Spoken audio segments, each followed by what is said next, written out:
Hi there, folks, and welcome to a special edition here on Clock in the Gallop. We're talking Equus Awards. We've come to the end of another fantastic racing season. We're bang into the new season with 3 days in, and already some good racing we've seen on our screens in the last few days. We're joined by Jay August and Graeme Hawkins. No strangers to a Clock in the Gallop show, because we've been on this program many occasions talking about feature racing seasons and which horses to look out for. Now we're talking about who potentially are the top performers in their various categories come August the 24th, when the final decision will be made as to who the big winners are, both equine and human, in the last 12 months. I have to start off with Graeme Hawkins from a racing perspective on Saturday. Graeme, that meeting, and I went on Twitter and I said it, I haven't seen racing like that for a long time in South Africa. That meeting for me was just out of the top drawer.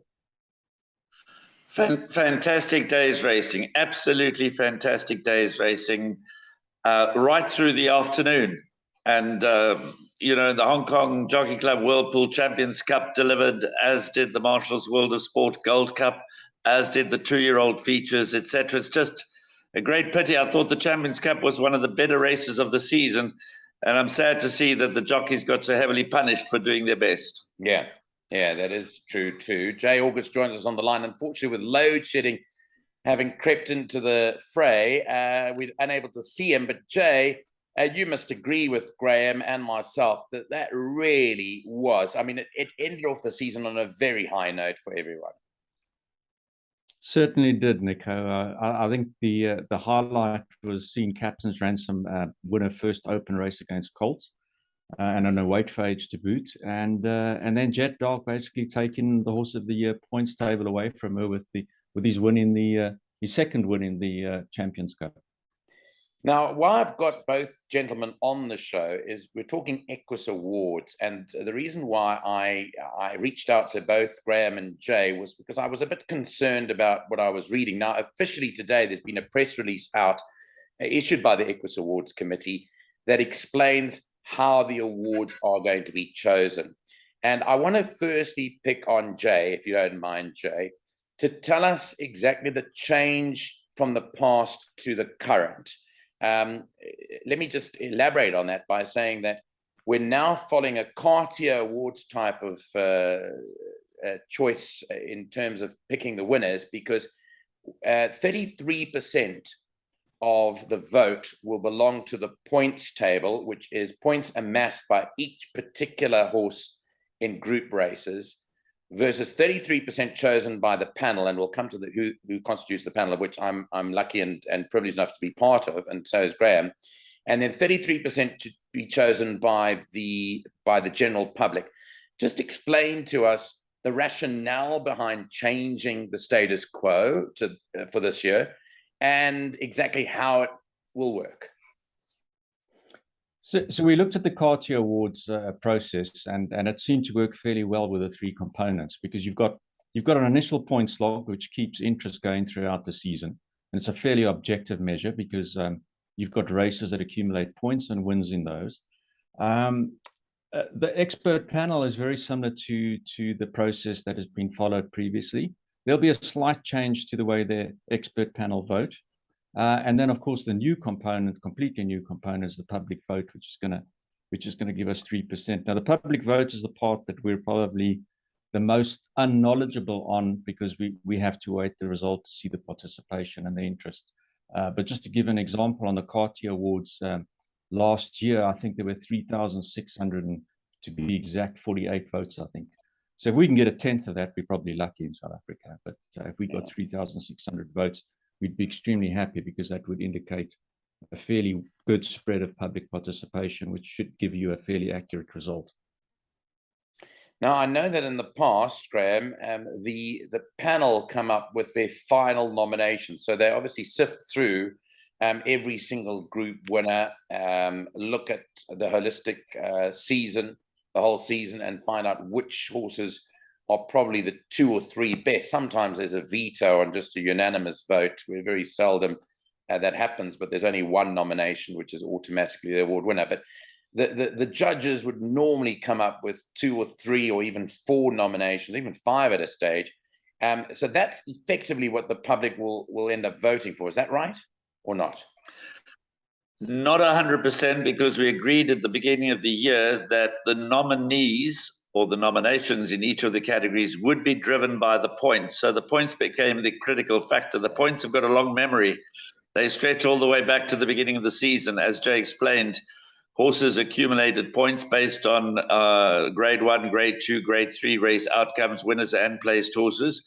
And so at the end of the season, the points were tallied. Jay has done a fantastic job looking after that section of the business for the Equus committee and making sure that the points were updated and are accurate and audited, etc. And so the log leaders became the nominees in the various categories. And it's based on these nominees that the judges will deliberate and also the public will vote. And Jay has been kind enough, thanks to Jay over the last 24 hours, to send me some slides, which I'll talk you through now. And I'm just going to run through this. So this firstly is the points table summary. This is how many points horses earn by running first, second, third, or fourth in the various races. So you've got the different categories listed on the left-hand side, running from the Super Grade 1 through to the Durban July through an open weight for age. So Jay, talk us through that first slide.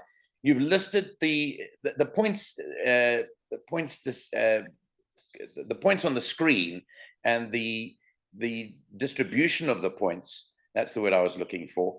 Are very different. For example, in a Super Grade 1 to a Super Grade 2 to a Durban July. So what is a Super Grade 1? Just define that for us. So what we did is we followed the Cartier system. So I think if you look at in the UK, you'll understand, or Europe rather, you'll understand that a horse in the UK being voted for under the Cartier system that wins the Prix de l'Arc Triomphe is a much better horse than, say, one of the smaller group ones like the Sussex Stakes or whatever. And we decided to pick Super Grade 1s based on them being weight for age races, them having scored highly amongst the APC handicappers on gradients in prior years and for the Longines ratings, and also attracting the best horses. We then also allocated 2 races per region. So the 6 races that qualified as Super Grade 1 were the Queen's Plate, Met, Horse Chestnut, Premier's Champions Challenge, the Gold Challenge, and the Champions Cup. Now, this is a reason, I was asked this question this morning, this is a reason why Jet Dark was able to pass Captain's Ransom at the very last hurdle, even though both won a Grade 1 in the last weekend. It's because the Mercury is seen as a normal Grade 1 and the Champions Cup was seen as a Super Grade 1 with 8 extra points. Okay, so I think that's fair enough, your summary of that. I'm then going to move on, Graeme. I hope that you can see this. I'm just moving up now to the final award method. This is an equal weighting of the final points table, expert panel vote, and public vote, and then the weighting in each component. So let's stay with Jay. Jay, the Cartier Award slightly different because I noticed they have 40% on the points, 30% and 30%, whereas we're equal, 33 and a third, and 33 and a third, and 33 and a third. So you've given it equal weighting between the 3. Correct. Yeah, we modeled various scenarios, and at the end of the day, I think we were quite comfortable that if the public vote had certain prerequisites built into it and checks and balances, that we were comfortable that there was a 1/3 each. I mean, it effectively gives a high skew towards an objective measurement and an expert panel. So the public has 1/3 of the vote. It's not a popularity contest per se, which I think some people may criticize it as. And then within each component, so within the 3 components, the points table, the panel vote and the public vote, we will weight those as well, because in some instances, like Horse of the Year, it's a very close call as to who is the Horse of the Year between Jet Dark and Captain's Ransom. It's not a winner takes all scenario. I think a lot of people have looked at the voting and assumed it's going to be a winner takes all. So in other words, if Jet Dark is on top on the final points table, the expert panel agrees, but the public says Captain's Ransom, then effectively it's Jet Dark. It doesn't quite work that way. We weight each of the winners within each component It's so that there's a fair weighting across. So just go further into that. How are you allowed to say how that's weighted? Well, yeah, very simplistically, if you've got three horses and their respective scores in each component, let's say the top horse gets 5, the second horse gets 3, and the third horse gets 2 votes, then effectively the weighting is 50% for the winner, 30% for the second horse, and 20%. So that's effectively how it would work. Okay, Graeme, just your feeling on the public vote.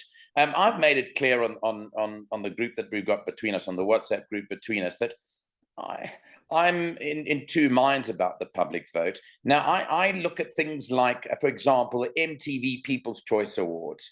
And I know you lived in Joburg for a long time. We had a very popular vote in Joburg called the Best of Joburg Awards. It was where people voted, for example, for the best restaurant or the best thing, but it was open to Joburg people, and it was just a public vote. Would it not be okay to create a separate thing altogether for the public to get involved? And so you have the normal Equus Awards, as it normally happened, but then on the night, you create 3 or 4 categories where you say, right, this is strictly only for the public. It's called the People's Choice Awards, and the public have a lot of buy-in, and it's really their award. No one interferes with it, and whatever they vote is the winner. Yeah, I guess one can't discount that idea entirely, but just to take a step back, obviously you spoke about the status quo. For so many years now, the Equus Awards have been decided, the nominees and the outcome of the Equus Awards have been decided solely by a panel of judges. And that in itself drew some criticism.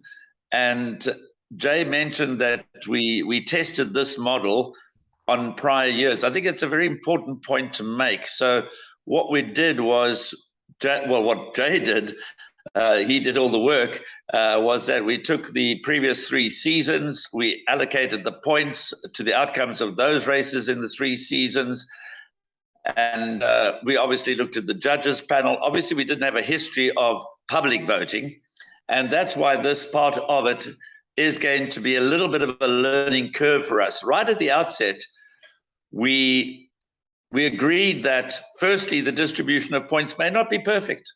We understand that. We had to come up with a model, and we came up with a model as described in your first screen.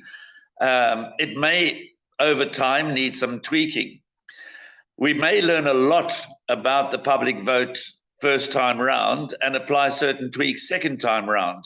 We're not suggesting at all that we've got this 100% correct. I'm confident that, notwithstanding that we may not have it 100% correct, that the Equus Awards will ultimately go to the deserving winners. I think there are enough checks and balances there to ensure that.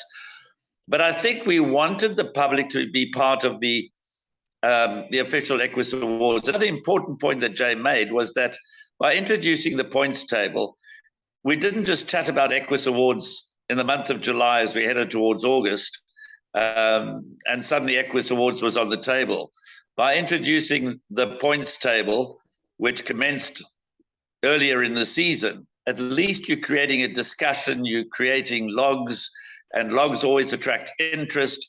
And the idea was to try and ensure that the Equus Awards, even throughout the entire season, the discussion around the Equus Awards was on the table and was in front of mind.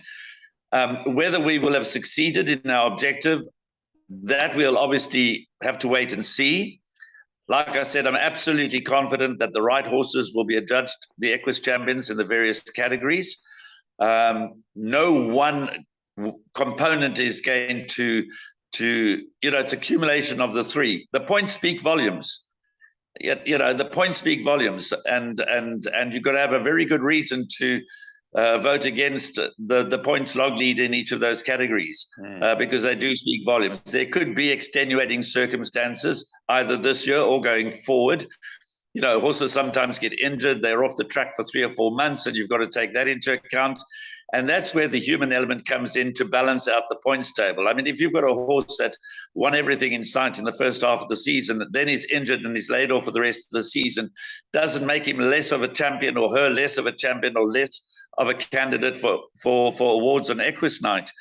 But I'll be the first to admit that this was a change in strategy, and with a change in strategy based on international precedent, there's always a risk that we may not have got the formulas exactly right, although I'm confident we're just about there. We thought this through long and hard. We spent months before announcing that this was the way that the Equus Awards were going to be judged for the season end of 2022. And but no doubt there could be scope for tweaking going forward. But I think it's great that we involve the public. And yes, going back to your first point, I suppose down the line we could always introduce perhaps the most popular horse of the year. I wouldn't go as far as to say in too many different categories, but maybe for one or other reason a horse captured the imagination of the public, and that is the people's horse. We talk about the people's horse. We've used that label on horses over most recently with Comedy Ding. And maybe there could be one award going forward. It's not going to happen this year. We're stuck with what we have, and I'm confident that what we have is going to work and work well and stand up to public and audit scrutiny. But yes, I guess the idea that you've put on the table is something that the Equus Committee can contemplate going forward. Okay, Jay, I'm going to come back to you because it's important for the public to note that the vote does open on Monday next week. So the 8th of August, it's throughout the whole of next week. So from the 8th to the 12th, I've got that on the screen at the moment. And people need to go across. Do they have to go to the website then to cast their votes? And how does it all work? So yes, they will have to go to the website. You will have to register an email. The email will then have a PIN sent to it, and you'll be able to vote once from that email address. You'll have to vote for every single one of the categories. You won't be able to sort of cherry pick where you want to vote. So you're going to have to pick a winner in each and every category. So if you don't pick a winner in each category, is that counted as a spoiled vote then? Well, it simply won't accept at the end, so you won't be able to advance. You won't be able to lodge the vote. Okay, so the only way that one could vote is through the website, www.equusawards.co.za. I've got that up on the screen. Just to quickly talk about the expert panel, Graeme and I are privileged to be on part of the panel. It's not the first time that I've done this. Just one thing, Nico, before we get onto the expert panel. Yes. It was interesting because the Cartier Awards last year, while we were studying what happens with the Cartier Awards in shaping our model for South Africa, I actually voted in the Cartier Awards. Okay. I was able to get on, and I, as a interested party from South Africa, looking at what was happening in Europe, and I got to vote, as did many other thousands. You heard I was one of the 3,600 people that voted. So and I enjoyed being part of that in my own small way. So I'm hoping that the racing public will take up the opportunity, vote not emotionally, but vote rationally, so that the public vote actually has credibility. It's up to the public to ensure that the public vote is credible and not emotional or irrational. Yeah. And just quickly, what was your mark? What mark did you achieve in your voting? I think that, again, most of the horses in most of the categories stand out. And again, the points guide you. So unless you've got a very good reason for voting against the points, which you might have, you generally tend to go with the established champions and those that have put obviously, there's always categories that are very tight. Okay, so there's the expert panel, including a lot of commentators. Ken Nichols, a former handicapper, Vaughan Smith calls in Cape Town. Dees Dynant is a presenter and jockey's agent. Let's go down to the the final point. So Jay alluded to this earlier on, that Jet Dark, by courtesy of winning Super Grade 1s, has ended up with 4 more points than Captain's Ransom, who won 4 Group 1s during the course of the season. And it might have been a 5th, but that's up to conjecture as to what happened on July Day. But anyway, that's 4 points difference. Comedy Ding at 108 and Sparkling Water at 107. So this, Graeme, just staying with you, is probably the most hotly contested debate between people. I know that people have already started speaking about it. We obviously have to remain pretty mum on the situation because we have our votes cast, but this will be long and hard debate between the judges. Yeah, well, it looks an absolute tours race. I know there are 4 nominees that have been posted up on the screen, but if you look at the point situation, it ultimately, in my opinion, without giving away anything of which of the 2 I prefer, but it certainly looks a match race between Jet Dark and Captain's Ransom. And this is a good example of where, although the points is a guide, the points table a guide, obviously it's not that simple in this particular, it's not that cut and dried in this particular category. And the public that are voting are going to weigh up the fact that Captain's Ransom won 4 Group 1s and ended off the season by beating the Colts, which was a great win on Saturday in the Mercury Sprint, against Jet Dark, who won 2 Grade 1s through the season, both of those super. Then add to that, carrying top weight, ran a super second in the Hollywood Bets Durban July under 60 kilograms, giving a lot of weight away to the winner. For me, this looks a boat race between Jet Dark and Captain's Ransom. And to be honest, it's going to be very close. Yeah. The votes are going to be very close. Whether you're talking about the judges, without preempting anything, or whether you're talking about the public, it's going to be very close. I don't want to go through all the categories, but just to scroll down, you've got the champion sprinter nominations, and all the nominations with all the points have been publicized. They actually came up yesterday with the final points table. Champion miler, we've got champion middle distance nominations, and Jay, you were instrumental, obviously, in tallying up the points for all of these, and did all the final tally over the weekend after the final big race meeting of the season. Correct. Yes. I mean, it's quite a big audit job to make sure that we didn't slip up and make errors. But I think we're pretty confident that what we've produced in terms of points is 100% accurate. Okay, guys. Well, I think that's basically where it is and where we've got to. As I mentioned earlier on, we are due to announce the results will be announced at special banquet, as they always are, on the 24th of August, so towards the end of the month, a bit later than normal. I think we thought it was held a bit earlier on. But we're crowning not only our equine champions, but also our human champions, Graeme. And, well, it's been a magnificent season. Let's just quickly touch on some of them. Paul Peter, a phenomenal achievement. And not only winning the champion trainer title, but also breaking the record for the most number of wins in a season. It truly has been a quantum leap up for the training fraternity in terms of, firstly, the number of horses people train, and secondly, to achieve that amount of winners. It's been an amazing season for Paul Peter. He was 3rd 2 years back. He was 2nd last year. He's taken the final step up to the championship podium. And what a hell of a nice guy he is too, and great family, and a wonderful achievement for Paul Peter to get his first title. Jay, if I can just end off the conversation with you from a human element, just talking about the jockey ranks as well.